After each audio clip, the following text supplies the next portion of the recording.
우리가 이렇게 인간적으로 하려고 해서 되는 일이 아니죠. 저는 우리 스테파노 단장님한테 말씀드릴 때만 해도 다 바쁜 분들이고 가정도 있고 생업도 있고 보기보다 나이들도 많으시거든요. 보기에는 20대지만은 아들이 20대 뭐 이렇게 그래서 그냥 저는 한두 분 정도가 그냥 찬양 한 분, 뭐 기타 한 분, 요 정도만 도와줘도 너무 좋겠다 했는데 오늘 이렇게 완전 거의 풀 세팅으로 아침 일찍 오셔서 막 세팅도 다 하시고 너무 감사한 일이죠. 이때까지 우리 피정할 때 찬양이 없었잖아요. 그게 얼마나 좀 몸이 건조했잖아요. 제가 혼자 모든 걸 다 하려다 보니까 찬양까지는 제 목이 도저히 제가 찬양을 하면 할 수는 있겠지만은 제가 하루 종일 떠드는 거니 좀 한계가 있잖아요. 이렇게 찬양을 도와주시고 그래서 제가 내친 김에 뭐 찬양도 도와주시고 좀 이 일정 중간중간에 좀 봉사도 함께 해주시면은 그냥 그래도 저분들이 여러분보다 젊으시니까 좀 봉사자 역할을 해주실 수 있지 않을까. 사실 지금 이분들도 오늘 처음 왔잖아요.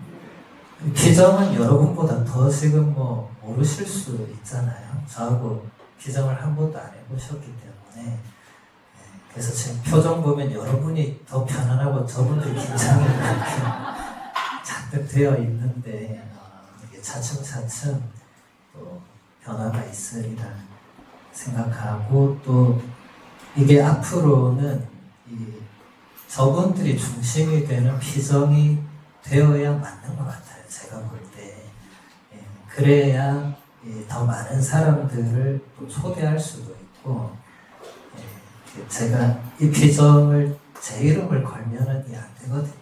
그러면 이게 피정이라는 이 보편 개념이 사라지고 남들이 볼 때는 제가 개인 팬클럽 데리고 뭐 한다 이렇게 오해를 할 수 있어요.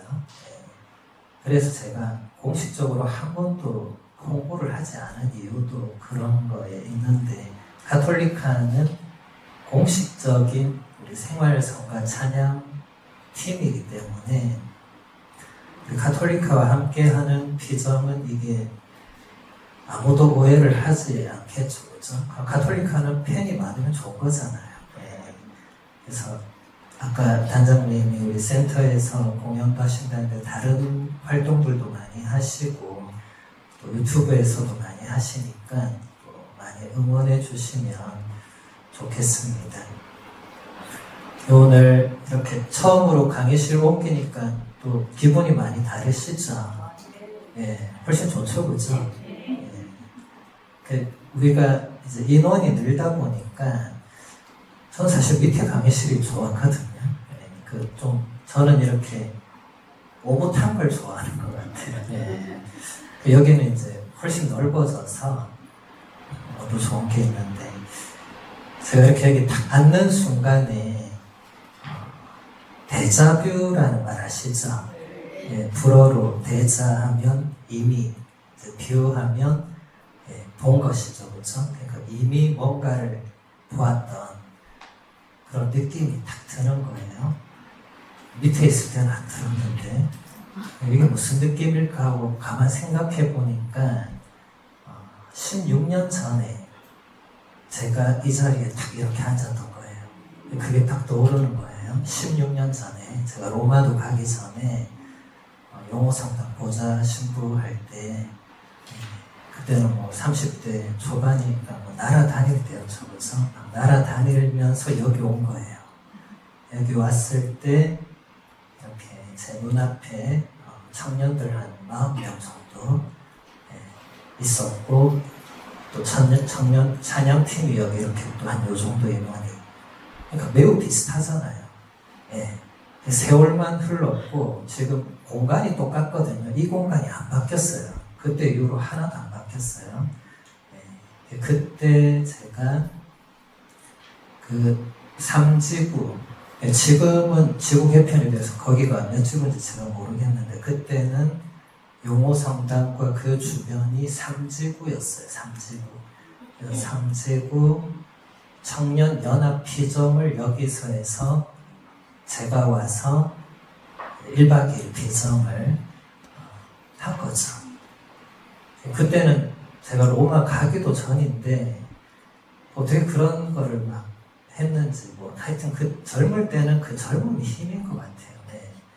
모르면서도 그냥 막 열정을 가지고 부딪히는 거예요. 네. 그때 피정이 제목도 있었는데 그게 바오로 프로젝트였거든요. 네. 바오로 프로젝트. 그 의미가 뭐겠습니까? 바오로가 원래 뭐 하는 사람이었죠? 그리스도인들을 박해하던 사람이 한순간에 바뀌잖아요. 그걸 해보자 이렇게 한 거예요. 지금 생각하면 진짜 약간 미친 것 같아요. 그런 게 지금 생각하면 왜 그런 무모한 그런 시도를 하나. 근데 그렇게 한 거예요. 24시간 안에 우리가 바오로처럼 하느님의 사람으로 변화될 수 있다는 목표와 기치를 내걸고 청년들을 이제 모았는데 40명이 온 거죠. 사실 지금 40명은 많지만 그때 40명은 작은 거였어요. 한 본당에 30-40명씩 있었기 때문에 진짜 조금 거였어요. 그런데 그 1박 2일 동안 피정을 하면서 정말 많은 일이 일어나더라고요. 저는 그때 처음으로 피정의 힘을 제가 좀 느낀 것 같아요. 피정이 뭔가 이게 힘이 있구나. 제가 뭘 하는 게 아니고, 물론 저도 도구로 쓰이긴 하겠지만은 그 피정이라는 그 시간과 공간 안에서 하느님께서 뭔가를 하시더라고요. 그래서 제가 그때 이 자리에 앉아가지고 강의를 4시간을 한 거예요. 4시간. 그러니까 연달아 4시간은 아니고 1시간 하고 뭐 딴 거 하다가 또 나중에 1시간 하고. 그때 유학도 가기 전이었어요. 뭘 알았겠어요. 근데도 그렇게 한 거예요. 그러니까 그런 열정들이 또 저만 열정이 넘쳤던 게 아니라 그 청년들도 20대 30대니까 막 이 열정이 있었던 거죠. 그러니까 거의 뭐 잠도 막 안 자고 잠을 진짜 조금 잤던 것 같아요. 막 계속 프로그램을 하고 우르실료나 그런 것처럼 그렇게 했던 그게 떠오르네요. 이제는 여기 20, 30대는 아무도 없지만은 그래도 우리가 젊음의 열정을 마음은 우리가 젊으니까 열정을 가지고 또 짧은 시간 그때는 24시간 지금은 7시간 짧은 시간이지만 그래도 하느님께서 뭔가를 하신다면 그분은 놀라운 분이시니까 피정은 항상 생각지 못한 열매를 맺는 것 같습니다. 그때 제가 했던 강의들이 다행히도 제 유튜브에 다 있어요. 그래서 여러분들이 찾을 수는 없을 거예요. 제 것 너무 많아서 못 찾더라고요. 알려줘도 못 찾고. 그래서 혹시 원하시는 분은 저한테 말씀하시면 제가 보내드릴 테니까 그 4개거든요. 4개. 로마도 가기 전에 열정 하나로 강의를 했던 제가 가끔 이렇게 들어보면은 정말 용감하고 무식했구나. 공부도 하나도 안 해놓고는 강의를 하는 거예요. 하느님만 믿고. 근데 그런 좀 날 것이 어떻게 보면 또 그러니까 더 하느님께서 뭔가를 하시겠죠, 그렇죠? 지금은 제가 그렇게 안 하죠. 공부해서 준비해오고 이렇게 하는데 그때만 해도 뭐 그냥 두려울 게 없었던 것 같아요. 사도 바오로도 그런 마음으로 선교 여행을 다녔겠죠. 안 그러면 어떻게 그렇게 다니겠어요? 혼자서. 그런데 바오로도 가만히 읽어보면 혼자인 것 같지만 봉사자가 있었거든요. 루카도 있었고, 마르코도 있었고, 실라스도 있었고, 하나니아스도 있었고, 누군가는 옆에 있었어요.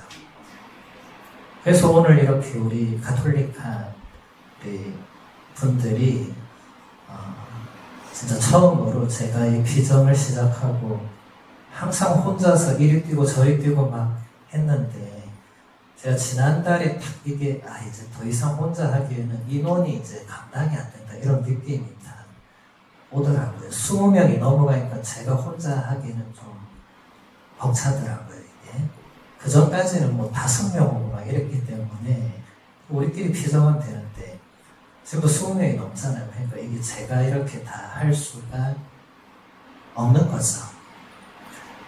그런 와중에 아까 단장님하고 우리가 이렇게 만나게 되어서 진짜 전격적으로 저는 바로 이렇게 될 거라고 꿈에도 생각을 못했습니다. 저하고 가톨리카가 그 전부터 알던 사이가 아니에요. 그냥 센터에 공연하러 오신 분들이고 저는 그냥 센터에 일하는 사람이고 그 관계밖에 안 되는데 이렇게 되는 것은 이건 하느님 뜻이 있는 거죠. 그리고 미래를 봤을 때는 저하고 가톨리카는 신앙의 여정을 끝까지 같이 가야 될 분들이죠. 제가 교구를 옮기지 않는 이상은 저분들도 뭐 어디를 가겠어요. 뭐 부산에 계셔야 되겠죠. 저도 부산에 있어야 되고 뭐 우리가 해외로 뭐 떠나지 않는 이상은 계속 신앙생활을 같이 이렇게 해야 되잖아요. 동반자 개념이 생기는 거죠. 그래서 오늘 이 비전이 앞으로의 여정에서 좀 특별한 순간이 되지 않겠나 그런 생각도 듭니다. 제가 미국에서 한국에 온 지 아직 1년이 안 됐는데 이제 조금씩 이렇게 사람들을 붙여주시니까 앞으로 뭔가 좀 해볼 수 있겠다. 그 전까지는 제가 좀 가만히 있었거든요. 남들이 볼 때는 가만히 안 있었을지 몰라도 저는 제 나름 진짜 가만히 있었어요. 1년은 지켜봐야 된다 이렇게 해서 자, 센터에서도 사실 뭐 안 해요 지금. 그냥 가만히 앉아있거든요. 그런데 이제 1년쯤 되고 나면 이런 걸 해봐야 되겠다 이런 것들이 보이겠죠 이제. 그래서 이 비전을 시작으로 앞으로 또 하느님께서 하실 일들이 있을 거라고 생각을 합니다. 이 비전도 사실 하루는 이게 정말 짧은 거거든요. 지금 우리가 하는 이 비전 프로그램은 1박 2일짜리예요. 1박 2일짜리를 제가 쉬는 시간, 잠자는 시간 없이 붙여놔서 이게 하루 비전이지 여기서 이제 쉬는 시간, 자는 시간, 먹는 시간 이렇게 하면 1박 2일이 되거든요. 2박 3일도 거기서 조금만 더 붙이면 돼요. 그렇게 어렵진 않습니다. 근데 그러려면 이 봉사자가 있어야 돼요. 봉사자 없이는 1박 2일을 할 수가 없어요. 근데 이제 봉사자들이 앞으로 계속 함께 도와주시면은 내년부터는 뭐 1박 2일이나 뭐 2박 3일도 불가능하진 않겠죠. 피정이라는 건 우리 그리스도교에만 있는 아주 특별한 시간인데 우리 신자들이 보면 몰라서 못 오고 없어서 못 오고 그렇더라고요 보니까. 제가 항상 이렇게 주보를 보거든요. 뭐가 있나 이렇게. 뭐 기정 적힌 거 보면 이게 다 그 고유한 영성에 따른 피정들이 있더라고요. 브루실료를 가야 되는, 레지오를 해야 되고 이렇게 뭔가 그 고유한 공동체에 들어가야 피정할 수 있고 그냥 피정하는 게 없더라고요. 근데 없을 수밖에 없죠. 왜냐면 그냥 피정하면 누가 올지 모르잖아요 일단. 왜냐면 레지오는 레지오 단원이 오면 되고 구르실료는 구르실료 한 사람이 오면 되는데 그냥 오세요 하면 누가 옵니까? 아무도 안 오면 어떻게 되는 거죠? 뭐 망하는 거죠, 그렇죠? 그러니까 그렇게는 안 되는 거죠. 그래서 저도 이때까지 주보에도 한번 비전 이런 걸 못 냈던 건데 이번에 이렇게 가톨릭카랑 몇 번 하다 보면 좋은 아이디어들이 있을 것이고 저는 제가 이렇게 비전을 도와드릴 수 있는 그런 약간 달란트를 받은 것 같긴 해요. 비전이라는 게 또 아무나 그것을 이렇게 동반할 수는 없거든요. 비전은 그냥 불러놓고 막 하는 건 아니죠. 그래서 제가 16년 전에 여기서 이제 비전을 하고 로마 가서는 뭐 아무도 못했고 공부해야 되니까 그리고 돌아와서 미국에 가서 오히려 비전을 많이 했거든요. 미국은 뭐 갔다 오신 분은 아시겠지만 영적 불모지예요. 거기는 미국은 세계에서 가장 잘 사는 나라지만 영적으로는 가장 불모지입니다. 그러니까 영적 갈망들이 정말 크신 분들인데 그런 걸 채워줄 곳이 별로 없다 보니까 제가 비전을 많이 하게 되었죠. 많은 인원은 아니었지만 그렇게 비전을 하면서 이제 한국에서도 이 정도는 하면 되겠다라고 생각을 한 거죠. 그렇게 해서 지금 월비전을 하고 있는데 사실 제일 좋은 거는 이게 매주 있는 게 좋은 거예요.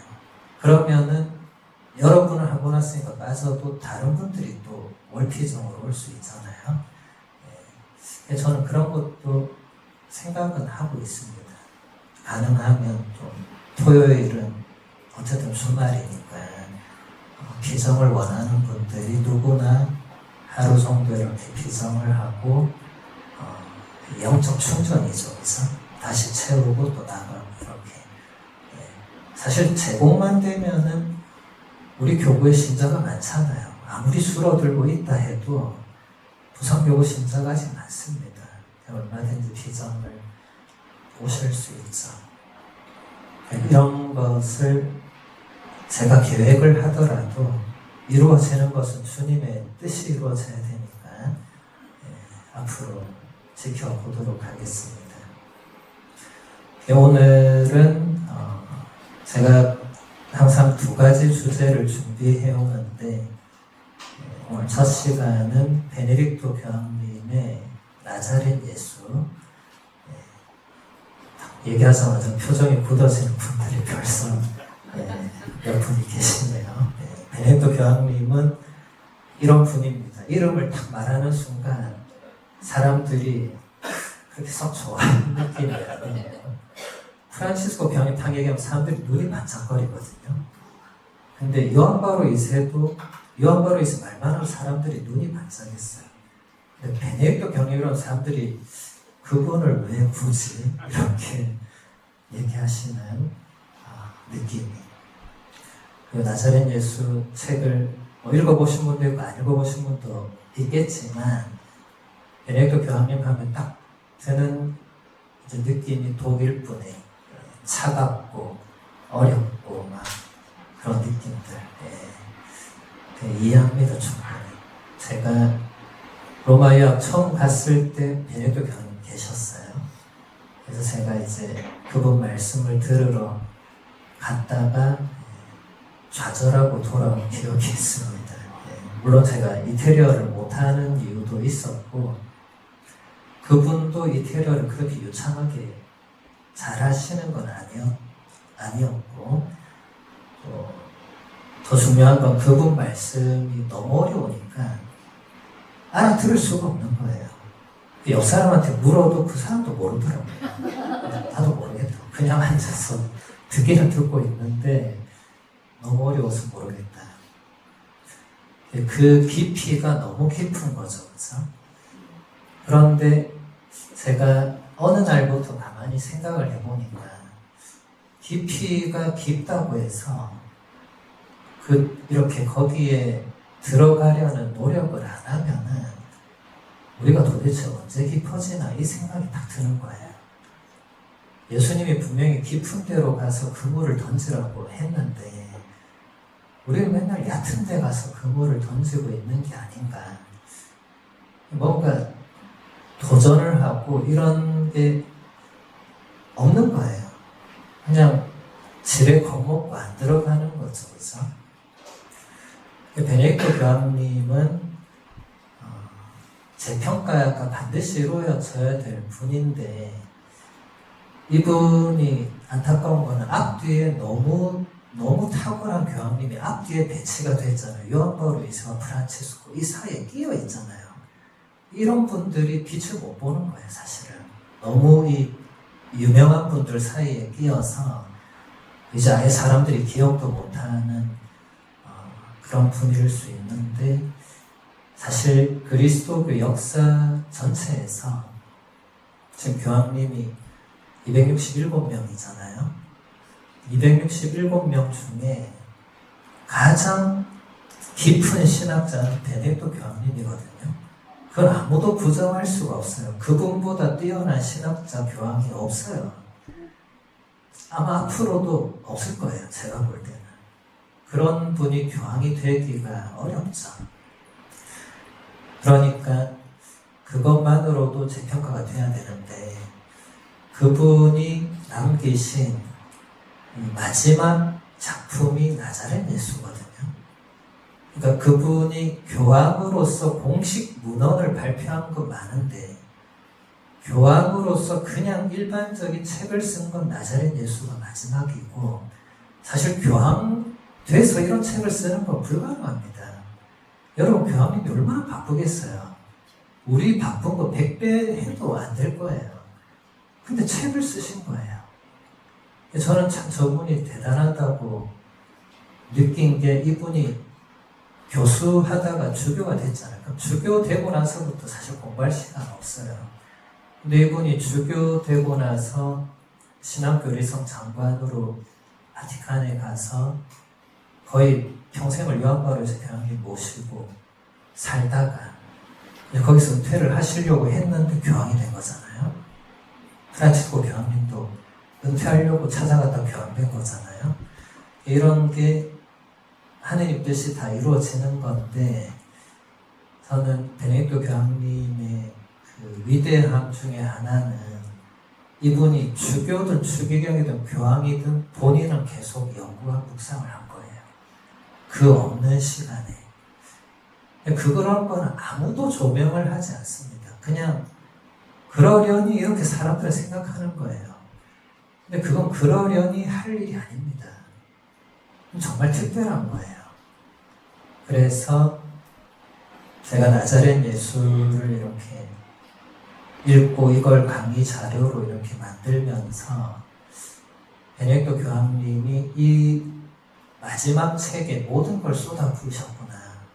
그걸 정말 많이 느꼈거든요. 근데 사람들은 사실 읽으라 해도 이게 3권짜리니까 너무 방대하니까 또 제가 볼 때 읽어도 이 내용이 뭔지 잘 모를 가능성이 높고 저도 예전에 읽었는데도 그때는 솔직히 읽고 나서 무슨 말인지 모르겠더라고요. 번역되어 있어서 어려운 것도 있지만 모르겠어요. 지금 다시 보니까 아 이게 이런 거구나 하고 이제 알게 되는 거죠. 그래서 제가 앞으로는 우리 피정의 첫 시간은 계속 나자렛 예수를 보는 게 필요하다. 베네딕토 교황님 때문만은 아니고 그분이 여기에 그리스도교의 모든 걸 다 남기고 가셨어요. 당신의 모든 걸 여기 다 이렇게 쏟아 부으셨어요. 근데 이 가치를 사람들이 너무 모르고 그리고 그 내용도 너무 전달이 안 되니까 앞으로 첫 시간은 나자렛 예수를 봐야겠다. 지루하더라도 지루한 내용은 아닙니다. 좀 어려울 수는 있지만은 조금 보도록 하겠습니다.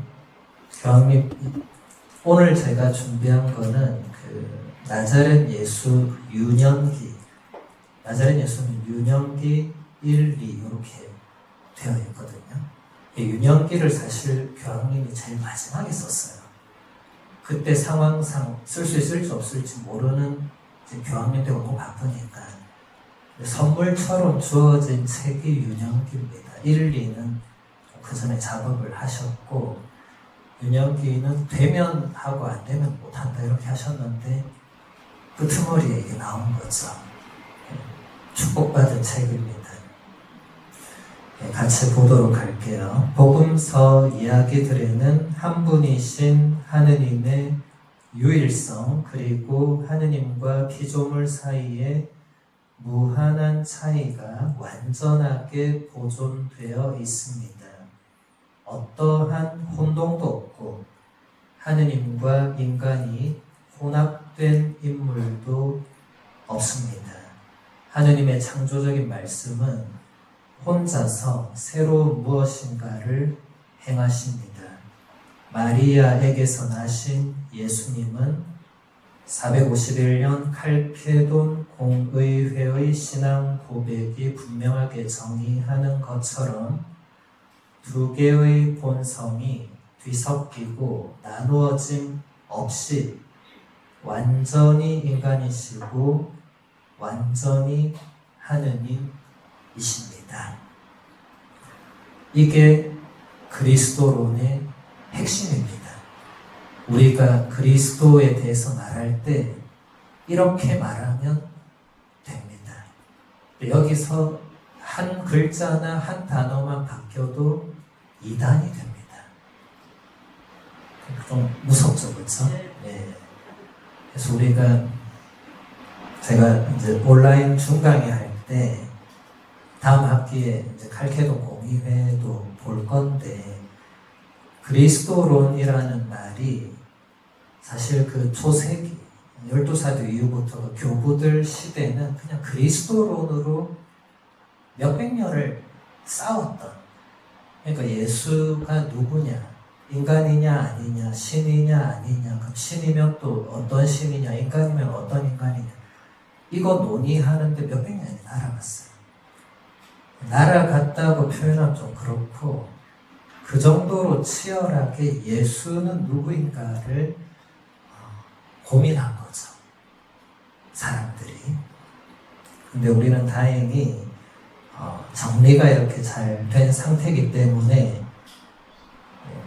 뭐 다 볼 수는 없고 여기서 보면 어떠한 혼동도 없고 하느님과 인간이 혼합된 인물도 없다. 그래서 칼케돈 공의회의 신앙 고백에서 말하듯이 두 개의 본성, 그러니까 신성과 인성이 뒤섞이는 것 없고 나누어지는 것 없이 완전한 인간이시고 완전한 하느님이시다. 그러면 그 사이에 많은 이단들, 물론 그 시대에는 이단이라고 규정이 안 되지만 누군가는 예수님이 완전한 인간이 아니었다고 말하는 사람들이 있었겠죠. 그 사람들은 예수님의 신성을 너무 강조한 거죠. 어떻게 하느님이 고통을 당할 수 있느냐, 이런 거죠. 어떻게 하느님이 죽음을 겪을 수 있느냐, 그런 물음이죠. 충분히 던질 수 있는 물음이었죠. 근데 또 반대도 있는 거예요. 반대는 예수님의 그 인성을 너무 강조한 거예요. 그러니까 예수님은 하느님은 아니었다, 이렇게 나오는 거죠. 좀 특별한 인간이고 하느님한테 그 기적과 이런 치유 능력 다 받아가지고 다 했는데 결국만 돌아가셨고, 근데 또 하느님이 또 그것도 살려주셨고, 또 이렇게 주장하는 사람도 있고, 또 다른, 이렇게 나가면 이 이단이 너무 많아서 오늘 피정을 할 수가 없어요. 이단은 따로 제가 한번 또 다루긴 하겠지만은, 그래서 451년 칼케돈 공의회가 공식적으로는 그리스도로 논쟁을 공식적으로는 마무리하는 공의회였거든요. 이제 그 이상은 그리스도에 대해서 더 이상 이단들이 있긴 있었지만 그거 가지고 공의회까지 열지는 않았습니다. 왜냐하면 그 325년 니케아 공의회부터 해서 381년 콘스탄티노플 공의회, 431년 에페소 공의회, 451년에 칼케돈 공의회까지 해서 이제 마무리가 되었다고 판단한 거죠.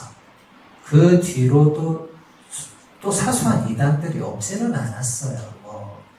예를 들면 이제 끝나고 나니까 그러면 이제 예수님이 인간인데 인간 안에서 그 의지는 또 어떻게 되냐 이런 식으로 꼭 머리 아픈 사람들이 꼭 있어요. 보면은 그냥 이렇습니다 하면 되는데 그러면 이건 또 어떻게 됩니까? 이렇게 묻는 분들. 그런데 그런 건 좀 잔잔하게 마무리가 되었죠. 그래서 지금 우리는 예수님은 참 하느님이시고 참 인간이시다. 이렇게 우리는 믿고 있죠. 그래서 우리는 여러분들은 이 시대에 신앙생활 하는 걸 진짜 감사하게 생각해야 됩니다. 여러분 박해 시대 태어났으면 우리 지금 뭐 하고 있어야 됩니까? 산으로 도망 다니고 있어야 됩니다. 이렇게 편안하게 앉아가지고 우리 이제 예수님에 대해서 얘기해보자. 이게 아니고 오늘은 어느 산으로 숨어야 안 들키겠나. 진짜 그렇게 살아야 됩니다. 잡히면 죽는 거고 이제.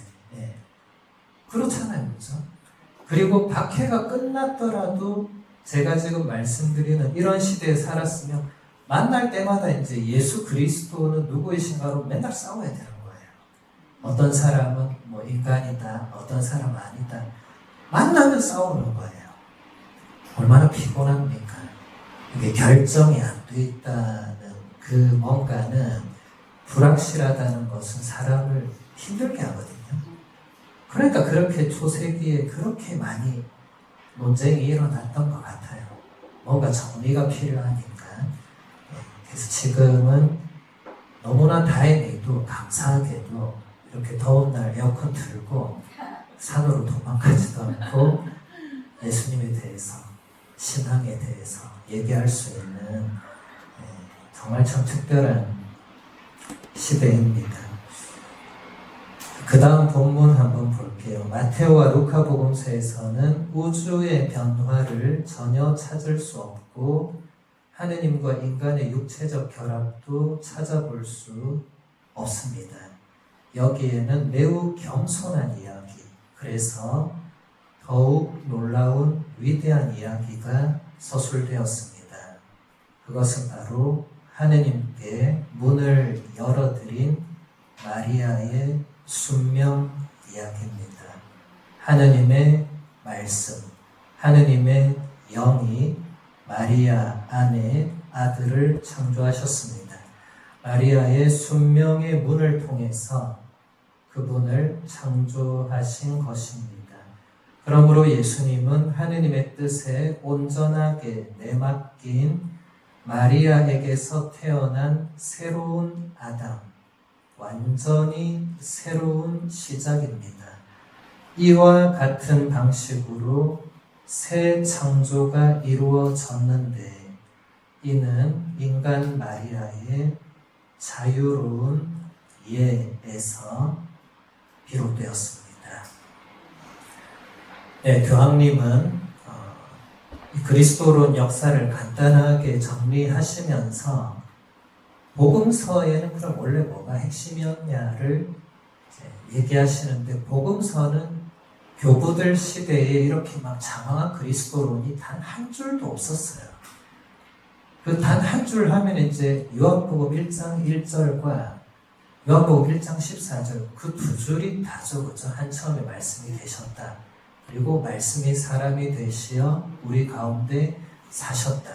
그 외에는 다 무슨 얘기 나옵니까? 예수님이 길을 가다가 자케오를 만나가지고 자케오가 오늘 우리 집으로 초대하고 그런 얘기들이잖아요. 그렇죠? 살아가는 얘기들. 그리고 그 얘기의 시작을 열게 된 것은 성모님이라는 이 특별한 분의 그 순명, 이것을 교황님이 하느님께 문을 열어드렸다라는 아름다운 표현으로 설명을 하시는데, 순명은 그 개방과 연결이 되는 거예요. 여러분 이거 잘 생각해 보세요. 마음이 동의하지 않고 명령에 따르면 그게 순명입니까? 겉으로는 순명이죠.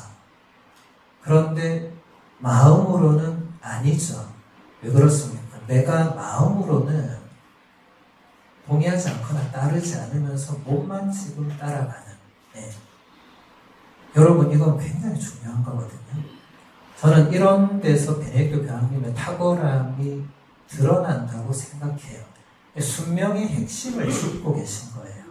순명은 이거 해, 예, 하지마, 예, 이게 아니고 이거 해라고 하는 그분에게 마음을 열어드리는 게 순명입니다. 우리가 하느님께 얼마나 마음을 열어드리고 있는가 한번 생각해 볼 필요가 있죠. 우리는 하느님의 뜻에 자주 맞섭니다. 왜냐하면 내 뜻이 있거든요. 내가 원하는 게 있어요. 그러면 하느님께 우리 주로 뭐라고 기도합니까? 하느님, 제가 이번에 요거 하려고 하는데 좀 도와주세요, 제발. 한 번만 도와주시면 제가 그 뒤로 충성을 다하겠습니다. 이렇게 기도하죠. 하느님 도와주시고 나면 그 다음에 또 어떻게 기도합니까? 하느님, 그럼 제가 이번에 요것도 한번 해보려고 하는데 한 번만 더 도와주시면 감사하겠습니다. 우리는 자꾸 그렇게 나가요.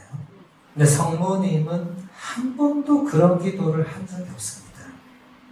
성모님은 한 번도 내가 이번에 아들을 낳는데 하느님 좀 이 아들 좀 잘 되게 해주시고 이번에 카이스트 좀 들어가게 해주시고 그런 기도 안 하는 거예요.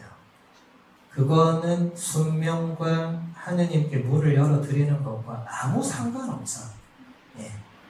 그건 하느님 뜻을 여쭤보지도 않았고 내 뜻대로 밀어붙이는 거잖아요. 하느님이 언제 여러분 자녀를 카이스트 가는 걸 원하셨는지 제가 잘 모르겠지만 그런 차원은 순명이 아닙니다. 그래서 이 하느님께 마음의 문을 열어드린다. 여기서 교황님이 순명의 문이라는 아름다운 표현을 쓰십니다. 그리고 성모님에게서 예수님이 태어난 것을 새로운 창조로, 구약에 나오는 그 태초의 이제 한 처음이라는 그 창조 이야기를 우리는 알고 있죠. 그래서 창조는 그 옛날에 일어났습니다. 하느님께서 말씀으로 세상을 창조하셨잖아요. 그런데 예수님이 오시면서 새로운 창조가 이루어진 거죠. 기존의 창조가 없어지는 건 아닙니다. 제가 어제 중강의 특강 때도 여기 몇 번 들으셨으니까 구약과 신약이라고 할 때 구약이 없어지는 게 아니에요. 창조와 새로운 창조로 갈 때 그럼 이제 옛날 창조는 없어져? 아닙니다. 그렇게 잘못 알고 계신 분들이 의외로 많던데 그렇지 않습니다. 창조가 있어야 새 창조가 있고 구약이 있어야 신약이 있고 아담이 있어야 새 아담이 있고 하와가 있을 때 새 하와가 있는 거지 옛날 게 없는데 어떻게 갑자기 하늘에서 뭐 뚝 떨어지고 그렇진 않죠. 그래서 새 창조의 그 출발점은 마리아라는 그 한 인간의 자유로운 그 응답에서 비롯되었습니다. 교황님이 지금 여기서 강조하는 포인트는 자유로움과 이제 예라는 응답. 성모님은 정확하게는 피앗이라고 응답하셨죠. 그렇죠? 피앗이나 예나 같은 의미죠. 그래서 우리도 새로운 뭔가가 이루어지려고 할 때 이 두 가지가 따라야 됩니다. 자유로움과 예. 이 비전도 마찬가지거든요. 제가 이렇게 한국에 와서 이제 비전을 이렇게 하기 시작할 때 좀 자유가 있었어요. 제가 해도 되고 안 해도 됐잖아요.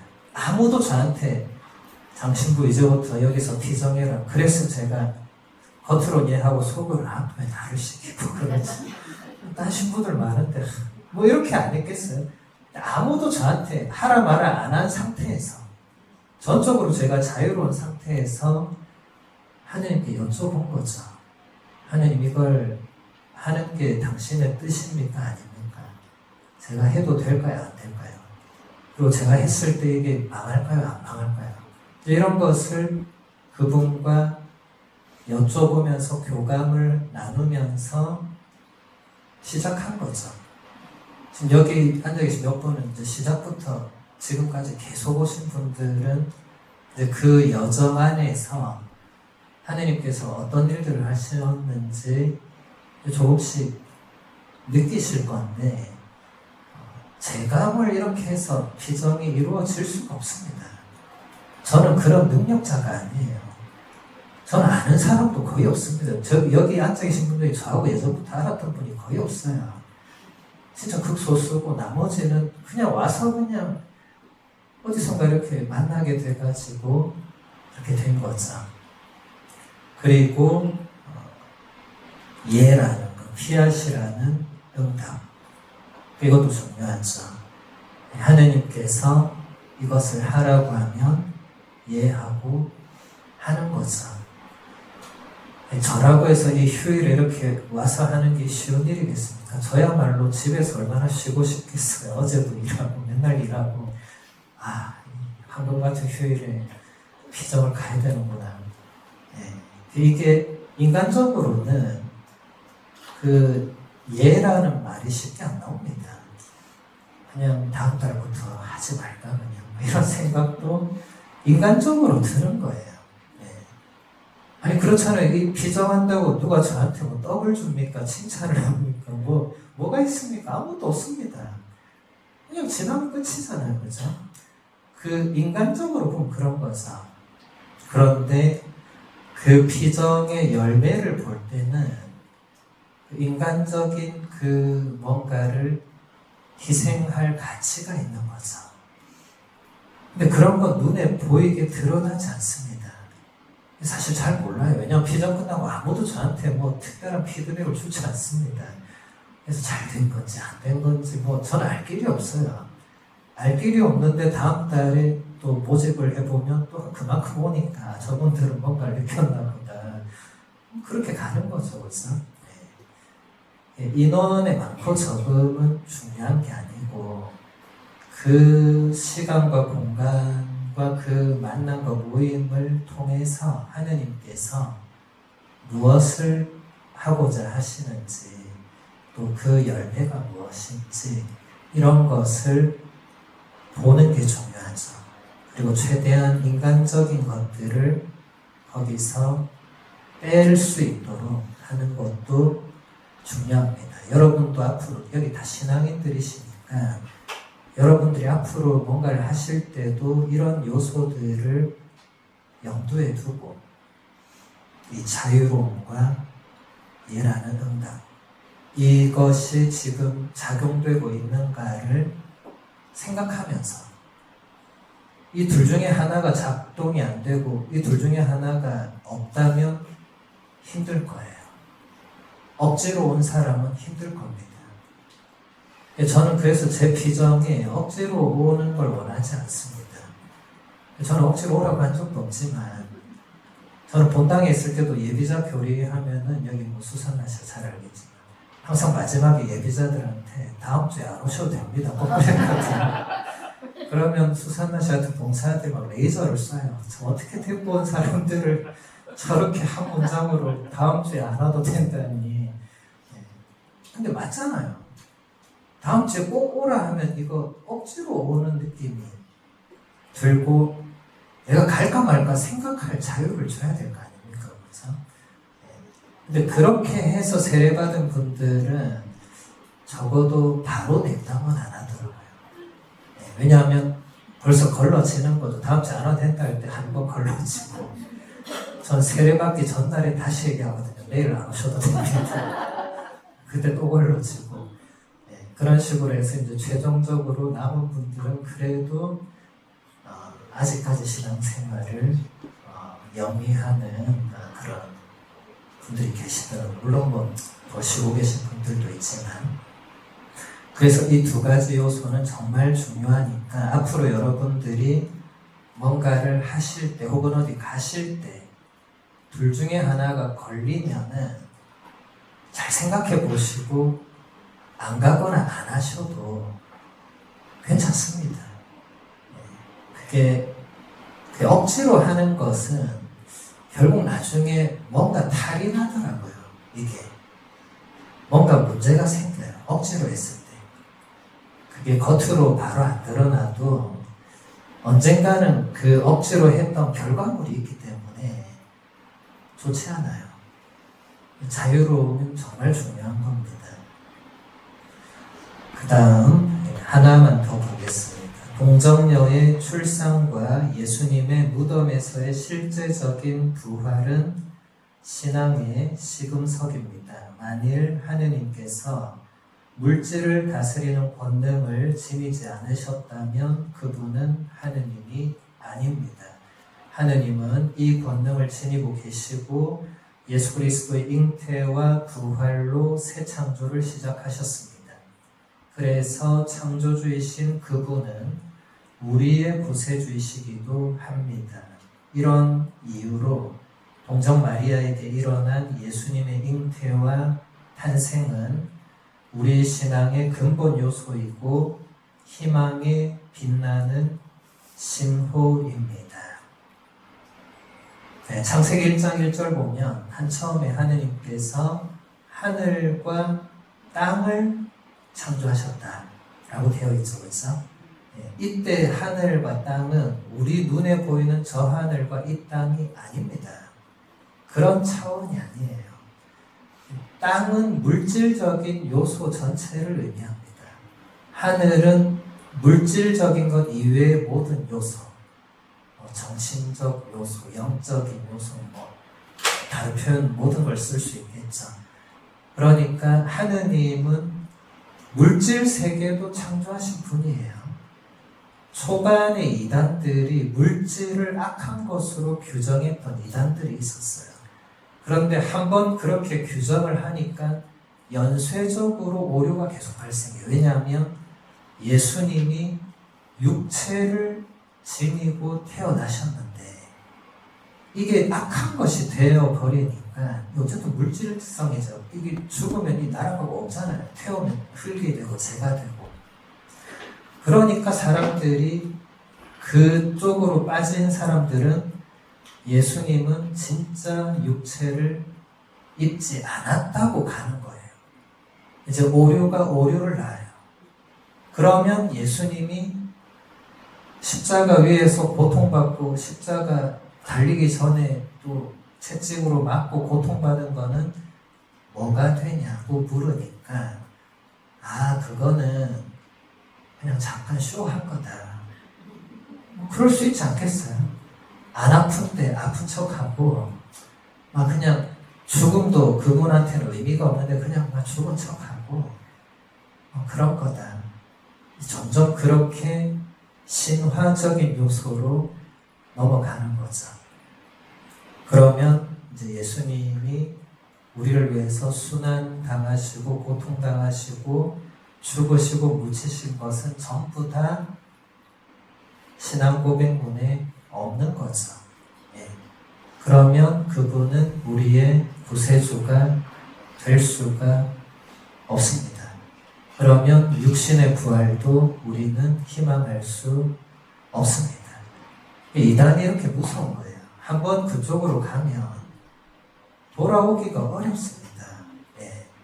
그래서 이 정통 교리를 잘 알고 정통 교리의 노선 안에 머물러 있는 것은 대단히 중요합니다. 그래서 제가 수강생들이 안 좋아해도 어려운 강의를 자꾸 하는 이유는 그거 모르면 나중에 이단한테 빠졌을 때 왜 신부님 그때 정통교리를 제대로 가르쳐주지 않았냐 이렇게 말하면 어떻게 할 거예요? 제 책임이잖아요. 저는 가르쳐드렸는데 본인이 가는 거는 뭐 어쩔 수 없지만 누군가 안 가르쳐줘서 그분이 이단에 빠졌을 때 나중에 하느님께서 저한테 너 그때 왜 안 가르쳐줬냐고 하면 뭐라고 해야 됩니까? 죄송합니다. 끝납니까? 안 되잖아요. 한 사람의 인생이 걸린 건데 그래서 어렵더라도 무슨 말인지 처음에 잘 모르겠더라도 이 교회가 뭔가를 가르치고 교회가 뭔가 신앙 고백문을 얘기하고 이런 거 할 때는 그걸 제대로 이렇게 배우는 게 필요합니다. 그래서 이 새 창조라는 이 교황님의 이 표현, 프란치스코 교황님이 베네디토 교황님의 이 새 창조 표현을 그대로 가져오셔서 당신의 첫 공부인 복음의 기쁨에서 이걸 또 사용하시죠. 새 창조의 절정인 십자가. 그러니까 새 창조가 예수님의 탄생인데 그 절정은 예수님의 십자가고 그러면서 거기서도 예수님이 뭘 하셨죠? 십자가에서 성모님을 요한에게 어머니를 주셨잖아요. 새 창조의 절정에 어머니를 주신 거예요. 이런 것을 우리가 평소에 생각을 잘 못하는데 새 창조의 절정에 예수님은 우리에게 선물을 주셨는데 그 선물은 다른 게 아니라 어머니를 주셨어요. 어머니. 네. 그래서 성모님이 그때부터 지금까지 우리 모두의 어머니로 계시는 거죠. 예수님이 그때 안 주셨으면 성모님이 우리 모두의 어머니는 될 수가 없죠. 그냥 예수님의 어머니로 공경받았겠죠. 근데 예수님이 주셨잖아요. 이분이 너의 어머니시다. 이때 너는 사도 요한만을 의미하는 게 아니라 우리들 한 사람 한 사람이 다 너가 됩니다. 그러니까 성모님은 우리들 한 사람 한 사람의 어머니가 되십니다. 그래서 우리가 피정대 항상 빠지지 않는 게 묵주기도. 예. 전체 피정에 다른 것 빼도 묵주기도 절대로 안 빼거든요. 어떤 분들이 아니 묵주기도 맨날 하는데 굳이 거기 가서 또 해야 됩니까? 예, 또 해야 됩니까? 예. 아니 어머니께 우리가 같이 모여서 어머니께 기도를 드려야지 그걸 매일 한다고 빼는 그거 아니에요. 예.